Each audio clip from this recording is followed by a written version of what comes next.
بسم الله الرحمن الرحيم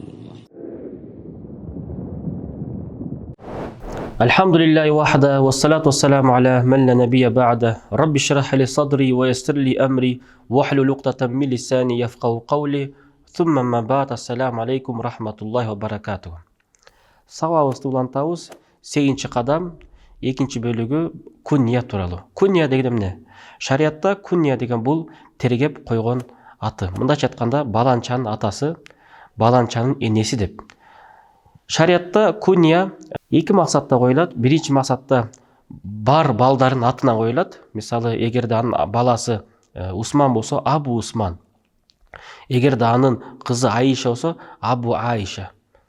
А бирок экинчи максат күнния бул ошол адамга дуа иретинде коюлат. Мисалы, бул адамдын баласы жок боло турган болсо, андан кийин балалуу болгондо кичинекей кезинен бери тергеп койсо болот. Кичинекей чагынан бери, керек болсо 2 жашынан бери балага күнния коюп койсо болот. Эмнеге? Бул чоңойгондо ошондой балалуу болсун деген үмүт, тилек менен.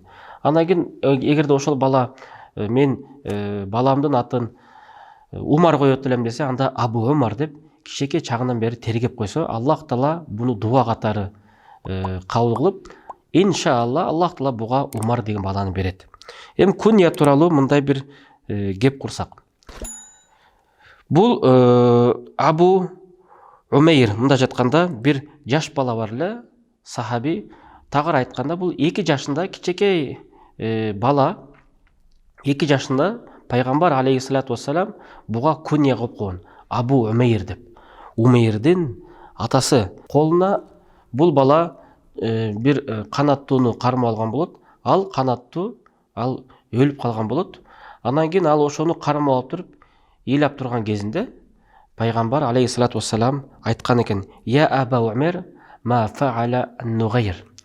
Ошол канаттуунун дагы эркелетип, андагы эркелетип айтты да: "Эй, Абу Умейр, бул канаттуу эмне болду? Бул канаттууга эмне болду?" деп пайгамбар алейхиссалату вассалам ошондой анын жүрөгүн коркутпастан балага ошондой бир кайрылды дейт. Ошондон бир окуя Имам Шафии күндөрдүн биринде Ахмад ибн Хамбал өзүнүн устатын Имам Шафини үйүнө тамакка чакырат. Анан тамакка келет дагы Имам Шафи тамакты көп жейт. Андан кийин тамакты жеп алгандан кийин Имам Шафи жесе, Имам Ахмад таң калды. Мусулмандар көп жебеш керек эле, бул устат эмнеге көп жеди деди. Андан кийин тамак көп жеп алгандан кийин барып туруп намаз окуду. Намаз окугандан кийин ал тахажжуд окуй койду. Анан тахажжуд окуй койгондон кара калса көзүн жумуп жаткан экен Имам Шафи. Аны Имам Ахмад таң калды. Эмнеге тахажжуд окубайт? Тахажжуд окуш керек эле го. Таква алым болсо деп.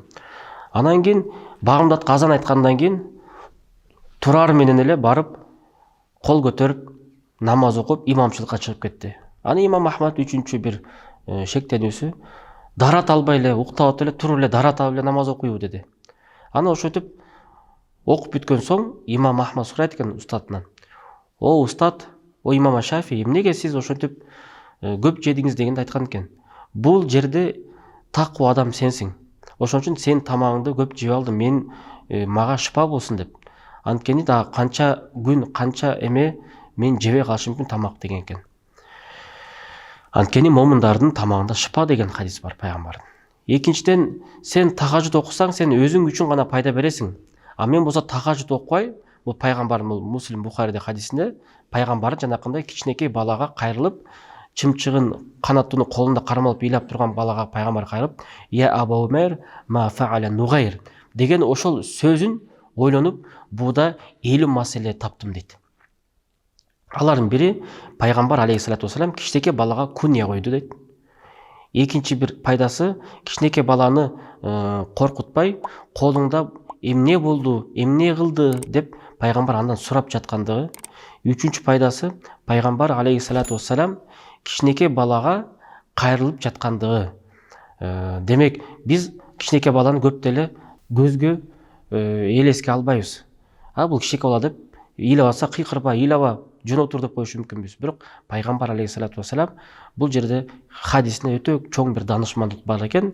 Ошол үчүн имам Шафи ошол кечинде Кур'анды окуп туруп, багымдатка чейин бул хадистен 50 маселе чыгарган экен. Мынайкы ошол үчүн келиңиздер, кунья дегенден бир пайда табалык. Эң биринчи пайда бул кичинекей балдарга дуа иретинде айтсак болот.